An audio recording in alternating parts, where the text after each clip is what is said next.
Allez, on est parti pour le débrief des essais libres 1 et 2 de Bakou. On commence avec l'équipe Mercedes, tiens. Mercedes en retard sur ses attentes à Bakou, selon Russell. George espérait mieux après les libres 1 et 2. Russell a terminé la deuxième séance d'essai à la 7ème place à une seconde 3 de Charles Leclerc. Son équipier était plus loin avec le 12e temps. Bien que Russell affirme qu'une grande partie des problèmes de vendredi concernent les pneus Pirelli, il n'est pas convaincu que la résolution de ce problème le rapprochera du peloton. Essayer de faire rouler la voiture au plus vite était l'objectif principal, pour être honnête. C'était une journée difficile, nous n'étions pas aussi compétitifs que nous l'aurions souhaité. Encore une fois, c'est une piste délicate pour mettre les pneus dans la bonne fenêtre.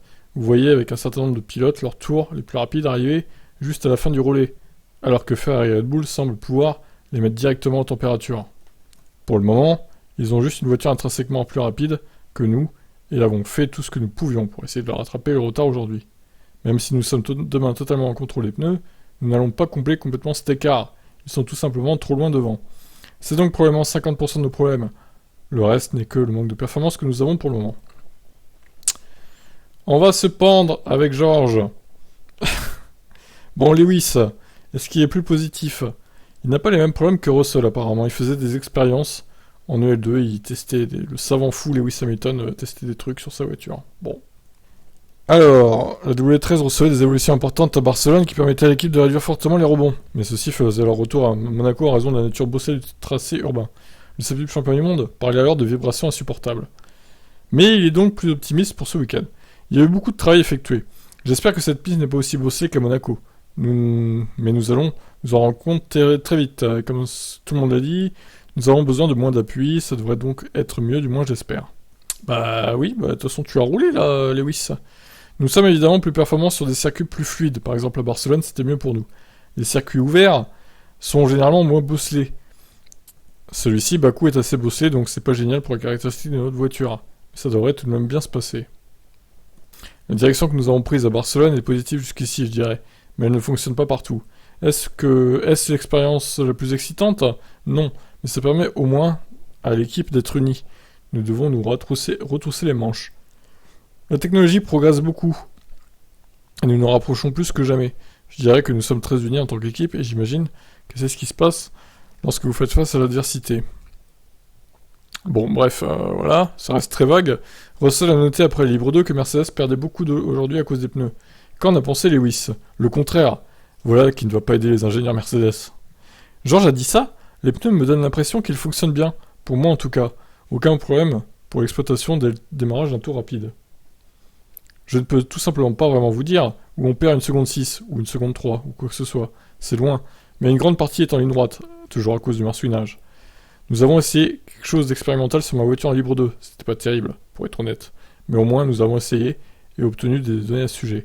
Maintenant, nous allons passer par l'analyse des données. J'espère que demain nous reviendrons probablement à des réglages plus proches que ceux que j'avais ce matin. Oh là là. Ouais, bon, on va vite passer à autre chose. Là. C'est catastrophique chez Mercedes, il n'y a rien à tirer visiblement. Ça va être la galère toute la saison, je pense. Alors Pérez, satisfait de sa matinée, beaucoup moins de son après-midi. Sergio, la journée avait bien débuté, mais les EL2 ne sont pas passés comme nous l'avons souhaité. Nous avons peut-être pris la mauvaise direction avec les réglages, et nous ne sommes pas parvenus à régler nos problèmes. Mais au moins nous avons récolté des bonnes données sur les deux types de pneus et sur les longs relais. Je pense que nous avons beaucoup de choses à analyser ce soir, et j'espère que nous parviendrons à tout mettre en place pour la qualif de demain. Le Mexicain a toujours été à l'aise à Bakou, puisqu'il était monté sur le podium en 2018 et avait remporté sa première victoire pour Red Bull l'année dernière. Et c'est toujours le cas à bord des nouvelles monoplaces. Je me suis senti en confiance sur la piste, même si vous êtes toujours amené à faire une erreur à cause de certains freinages. Nous devons maintenant tout faire pour nous améliorer d'ici demain. De nombreuses voitures rebondissent sur ce tracé bosselé.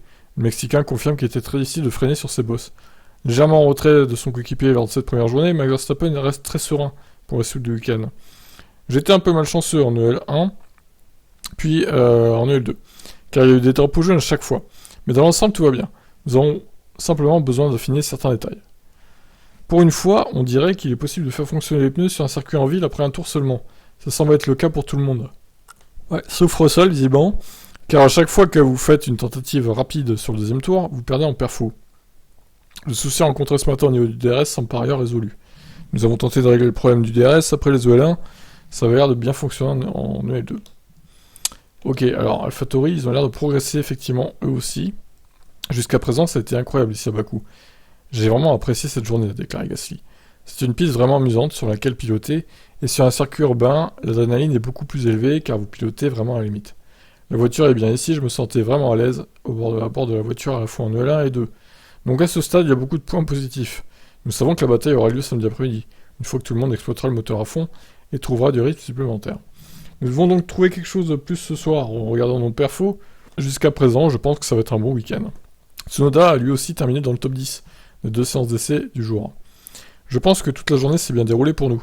Nous sommes assez satisfaits de ce que nous avons réussi à faire, et des performances de la voiture jusqu'à présent. Nous avons rassemblé beaucoup de données importantes au cours des 2 séances d'aujourd'hui.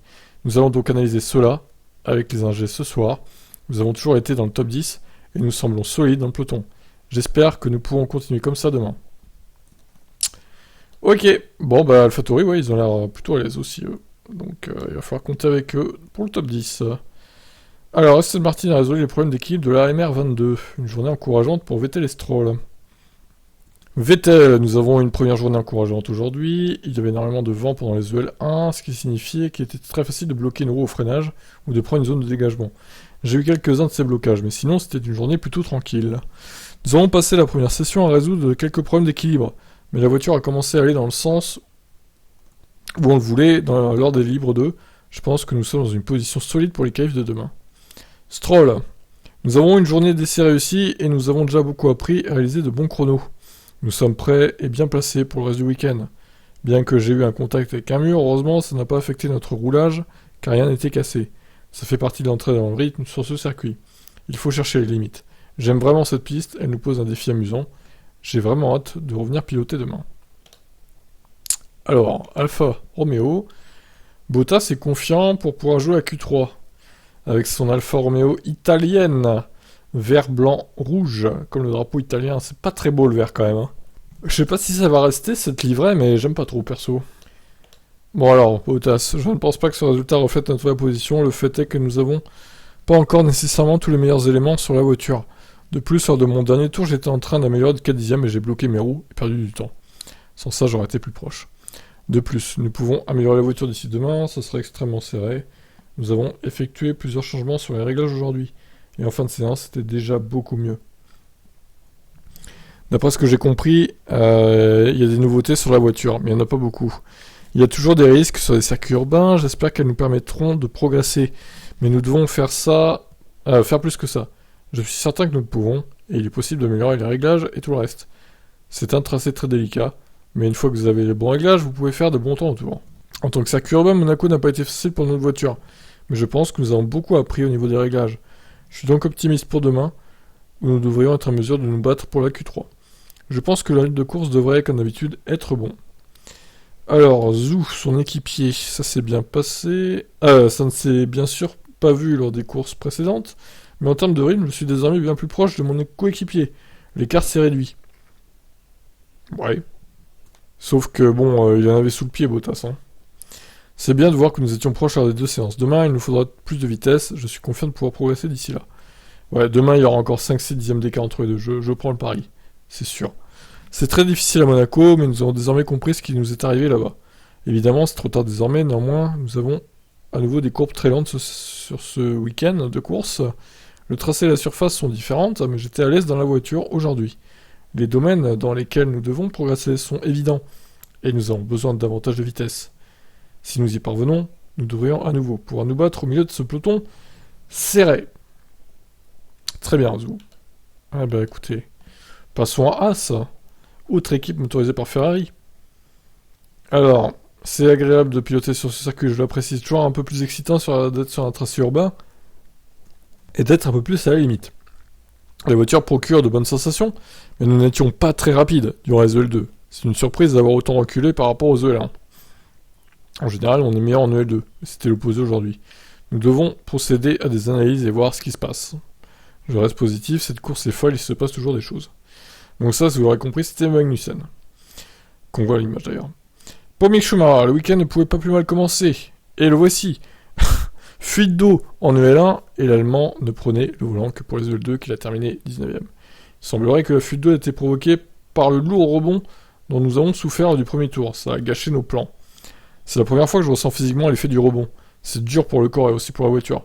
C'est donc un élément à prendre en compte pour les prochaines courses. Le circuit est globalement peu exigeant avec les pneus, à l'exception de la température très élevée de la piste. Il sera intéressant d'analyser les données récoltées aujourd'hui en profondeur afin de bien nous préparer pour la course. Oui, et puis du coup, il faut encore plus chaud pour la course. Hein. Ça ne fait que commencer les températures élevées là. Bon, bref, Steiner, on passe.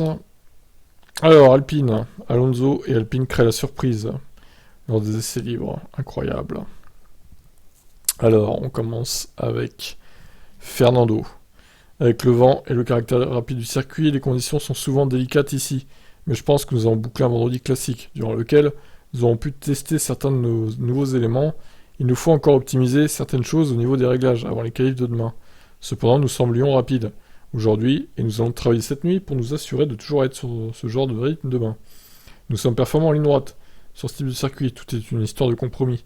On verra comment on s'en sort demain. Ok, alors Ocon, ce fut pour nous une journée très correcte dans son ensemble. Bakou est le genre d'endroit où il faut vraiment tirer profit des séances d'essai en bouclant un maximum de tours. Ici, comme à Monaco, la confiance est la clé. Il est primordial de trouver de bons points de freinage, car il y a beaucoup à gagner. La voiture semble compétitive, ce qui est agréable à voir. À nous de tout mettre en ordre pour demain. Ouais, Alpine a l'air plutôt rapide, hein, donc il va falloir peut-être compter avec Alpine pour le top 8, hein, le top 6 peut-être même. Bon, alors de là à dire qu'ils vont faire un podium, peut-être pas, alors à moins qu'ils se crachent devant Red Bull et Ferrari, oui, ils pourraient faire un podium dans ce cas-là, mais à la régulière, bon, non, clairement pas. Alors, McLaren, hein, notre rythme est hors du rythme. D'accord, notre voiture est hors du rythme, Bakou.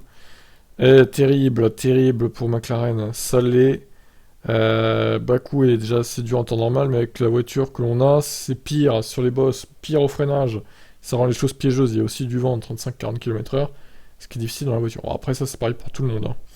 C'est dur d'être constant et d'avoir un bon équilibre. Nous avons essayé plusieurs choses, mais c'est difficile de dire si elles ont fonctionné ou non avec le vent.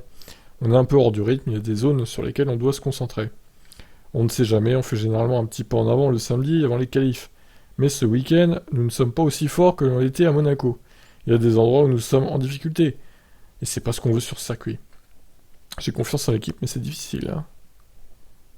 Voilà, mais il a été très bavard, notre ami Norris, là. Qu'est-ce qui lui arrive? Oh là là, dis donc. Bon, on va continuer. Je pense qu'il y a des endroits un peu plus difficiles. J'aime à penser que, globalement, nous avons amélioré la voiture en moyenne sur tous les circuits. Il y en a encore quelques-uns où nous avons des difficultés.